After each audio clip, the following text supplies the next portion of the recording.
Adesso siamo nella chiesa di San Filippo e stiamo inquadrando i candelieri più antichi della città di Nulvi. Ricordo che siamo all'interno della chiesa di San Filippo. Secondo te, di che periodo può essere ascrivibile questa chiesa? Del 600.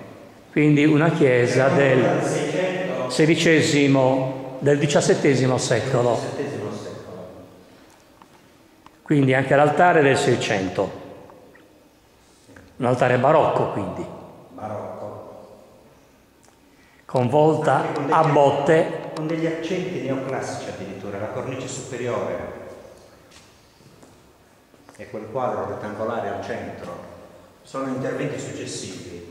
Ma le colonne, queste decorazioni originali, sono del 600, fine 600, perché siamo tra il XVII e il XVIII secolo. Quindi stiamo inquadrando i candelieri originali